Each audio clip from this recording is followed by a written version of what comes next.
Welcome to Suman TV. నేను మీ Suman TV Nag. చాలామంది students కానీ పేరెంట్స్ కానీ అంటే ఎవరికైనా సరే గవర్నమెంట్ జాబ్ అనేది ఒక కలగా మిగులుతుంది. అయితే ప్రతి ఒక్క స్టూడెంట్ గవర్నమెంట్ జాబ్ క్రాక్ చేయాలి అని అంటే దానికి ఒక పర్టికులర్ సాధన అయితే ఖచ్చితంగా కావాలి. అది ఎక్కడ చేస్తే బాగుంటుంది అనేటువంటి విషయం పేరెంట్స్కి తెలిసి ఉండాలి, పిల్లలకు కూడా తెలిసి ఉండాలి. అదే శ్రీధర్ సిసి ఇన్స్టిట్యూట్. ఇవాళ లక్షలాది మంది స్టూడెంట్స్కి అంటే విద్యార్థిగా వచ్చినటువంటి స్టూడెంట్ ఉద్యోగిగా వెళ్ళి పేరు సంపాదించి పెట్టి ఆ ఊరికి కానీ ఇంటికి కానీ పేరు సంపాదించి పెట్టి బయటికి వెళ్ళినటువంటి వాళ్ళే చాలామంది ఉన్నారు. కొన్ని అంటే లిటరలీ చెప్పాలి అంటే బ్యాంకింగ్ రంగంలో అయితే ప్రతి బ్యాంకులోనూ శ్రీధర్ సిసి స్టూడెంట్ లేరు అని అంటే ఆశ్చర్యపోయే అంటే ఇది జనరల్గా మనం అనుకుంటాం కదా, మామూలుగా అవునా ఆహా అనుకుని మాట్లాడుకుంటాం కదా. సో అలా కాదు, నిజంగానే ఉన్నారు. ఆ రేంజ్లో అతిశయోక్తి కాదు అది నిజమే. అలాంటి స్టూడెంట్సే అండ్ ఇంకా ఇవాళ ఒక బ్యాంకింగ్లోనే కాదు, ఎస్ఐ కానిస్టేబుల్ అటువంటి వాటిలో అండ్ ఎస్పెషల్లీ రైల్వే నోటిఫికేషన్లో వాళ్ళ పిల్లలు జాయిన్ అవ్వడానికి రెడీగా ఉన్నారు. కానీ ఒక చిన్న డైలమా ఉంది. ఆ డైలమా ఏంటంటే ఫర్దర్గా కూడా నోటిఫికేషన్స్ ఈ విధంగా ఉండేటువంటి అవకాశం ఉందా, లేదా ఇదంతా అపోహన? ప్రస్తుతం అయితే రైల్వే నోటిఫికేషన్ ఉంది, అది ఏ విధంగా ముందుకు వెళ్ళే అవకాశం ఉంది, మేము జాయిన్ అవ్వచ్చా లేదా అనుకునేటువంటి ఆలోచన అయితే మీకు ఉంది కదా. పేరెంట్స్ స్టూడెంట్స్ ఈ వీడియో మొత్తం పూర్తిగా చూడండి, మీకు ఒక అవగాహన వస్తుంది. ఈరోజు మనతో పాటు శ్రీధర్ గారు ఉన్నారు, అది వారి మాటలు తెలుసుకుందాము. నమస్కారం సార్. నమస్తే సార్, జనరల్గా ప్రతి స్టూడెంట్కి ఒక ఆలోచన ఉంటుందన్నమాట, డైలమా. అంటే కొంతమంది స్కిప్ అవుతూ ఉంటారు. ఉంటే ఎస్ఎస్సి సీజీఎల్ వైపు వెళ్దాం అనుకుంటారు, లేదా బ్యాంకింగ్ వైపు వెళ్దాం అనుకుంటారు, ఇక్కడ నోటిఫికేషన్ లేదు అని అంటే. బట్ దీని మీద క్లారిటీ కావాలి అనుకున్నటువంటి వాళ్ళు చాలామంది ఉన్నారు. రైల్వే నోటిఫికేషన్స్ ఫర్దర్గా ఇప్పుడు ఉన్నట్టే ఫర్దర్గా ఉండే అవకాశం ఉంటుందా? డెఫినెట్గా అండి. ఇది యాక్చువల్గా అందరిలోనూ ఉంది అపోహే. అళ్ళలో కాదు, ఫ్రాంక్గా చెప్పాలంటే ఒక 3 సంవత్సరాల క్రితం వరకు నా దగ్గర కూడా ఉండేదండి. అంటే రైల్వే నోటిఫికేషను అనగానే మేము దాన్ని పంచవర్ష ప్రణాళిక అని పిలిచేవాళ్ళం. ఎట్లా అంటే 2 రకాల పంచవర్ష ప్రణాళికలు. నోటిఫికేషన్ వచ్చాక ఫైనల్ ఉద్యోగం రావడానికి 5 ఏళ్ళు పట్టేది. నోటిఫికేషన్ నుంచి నోటిఫికేషన్కి మళ్ళీ 5 ఏళ్ళు గ్యాప్ ఉండేదండి. అంటే దీని మూలన ఏమవుతుందంటే ఒక స్టూడెంట్ యూజువల్గా ఫస్ట్ అటెంప్ట్లో సక్సెస్ అయ్యేవాళ్ళు బాగానే ఉంటారండి. కానీ సక్సెస్ అవ్వని వాళ్ళు మళ్ళీ రాసేవాళ్ళు కూడా ఉంటారు. మళ్ళీ రాయాలి అంటే ఒక దాని మీద ఫోకస్ పెట్టి చదవాలి అంటే ఈ సంవత్సరం వచ్చినటువంటి నోటిఫికేషను మళ్ళీ వచ్చే సంవత్సరం వస్తుంది అనే నమ్మకం ఉంటేనే ఎక్కువ మంది పిల్లలు ఎగ్జామ్ రాయడానికి ఇష్టపడతారండి. అయితే ఇంతకుముందు అయితే మటుకు మీరు మాట్లాడింది, పేరెంట్స్ అనుకున్నది, నేను అనుకున్నది కరెక్టేనండి. కాకపోతే ఇది ఎప్పుడు మారింది అంటే ఈ సినారియో మారుతుంది అని చెప్పారండి. ఎప్పుడు చెప్పారు అంటే మొన్న జరిగినటువంటి లోక్సభ ఎలక్షన్స్కి ఒక 6 నెలల ముందు రైల్వే మినిస్టర్ గారు అశ్విని వైష్ణవ్ గారు పార్లమెంట్లో అనౌన్స్ చేశారండి, ఇక నుంచి ప్రతి సంవత్సరము నోటిఫికేషన్స్ క్యాలెండర్ ప్రకారం వస్తాయి అని చెప్పారు. చెప్పిన రోజున అందరూ నవ్వారండి. ఇది రాజకీయ నాయకులు ఏదో చెప్తారు అని. కానీ నాకైతే ఆ రోజు కొంచెం హోప్ వచ్చింది. మామూలుగా రాజకీయ నాయకులు రకరకాల ప్రామిస్లు ఇవన్నీ చేయటం సహజమే.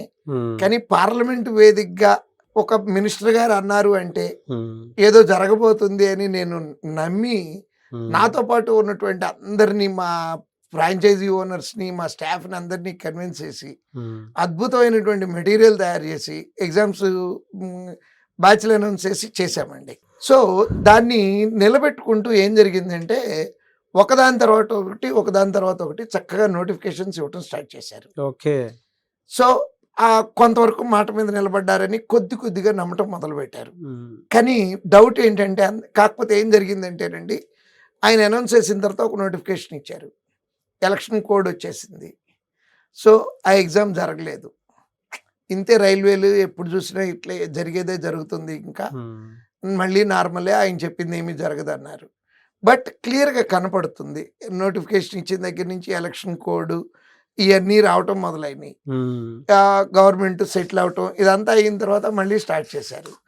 రిజల్ట్స్ ఇవ్వటంతో పాటు పిల్లలు జాయిన్ అవుతున్నారు. ఆల్రెడీ జీతాలు తీసుకోవటం స్టార్ట్ అయిపోయిందండి. అంటే 2024లో ఇచ్చినటువంటి నోటిఫికేషన్స్కి 25లో ఉద్యోగాల్లో చేరారండి. అది గ్రేడ్ 1 టెక్నీషియను, గ్రేడ్ 3 టెక్నీషియను ప్రాంప్ట్గా ఎగ్జామ్స్ జరిగినాయి, రిజల్ట్స్ ఇచ్చేశారు. శాలరీలు తీసుకున్నారండి పిల్లలు. గ్రేట్ కదా సార్. నెక్స్ట్ కాన్ఫిడెన్స్ వచ్చింది. ఎస్ మాకు నమ్మకం. కూడా ఎస్ అంటే యాక్చువల్గా మేము ఏదైనా ఒక కోర్స్ రన్ చేయాలంటేనండి బోల్డ్ అంతా మెటీరియల్ అప్డేషన్ అంతా చాలా జాగ్రత్తగా చేసుకురావాలి. దాని వెనక పెద్ద పెద్ద రీసెర్చ్ జరగాల్సి ఉంటుంది. ఆ రీసెర్చ్ చేయటానికి చాలా కాస్ట్లీ ఎఫ్ఐఆర్ అండి రీసెర్చ్. ఆ రీసెర్చ్ మీద మేము ఖర్చు పెట్టాలంటే మాకు రిటర్న్స్ వస్తాయి అనే కాన్ఫిడెన్స్ కావాలి. సో ఆ రిజల్ట్స్ కన్నా ముందే మేము ఆ రీసెర్చ్ అంతా చేసి మంచి మెటీరియల్ తయారు చేసి పిల్లల్ని కూడా తయారు చేసి ఇవ్వటం స్టార్ట్ చేశాము. నెక్స్ట్ అందరూ అబ్జర్వ్ చేయాల్సింది ఏంటంటే మాట అంటం కాదు, జరుగుతున్నాయి. మళ్ళీ ఇక్కడ రాజకీయానికి నాకే సంబంధం లేదు. అన్ని నోటిఫికేషన్లు రిపీట్ అయినాయండి ఎక్సెప్ట్ గ్రూప్ డి. అంటే ఏ టైం అంటే 24లో నోటిఫికేషన్లు ఇచ్చారు, 25లో వస్తాయా లేదా అనే క్వశ్చన్ మార్క్ వచ్చిందండి అందరికి. మొదటి సంవత్సరం ఇచ్చారులే అనుకున్నారు.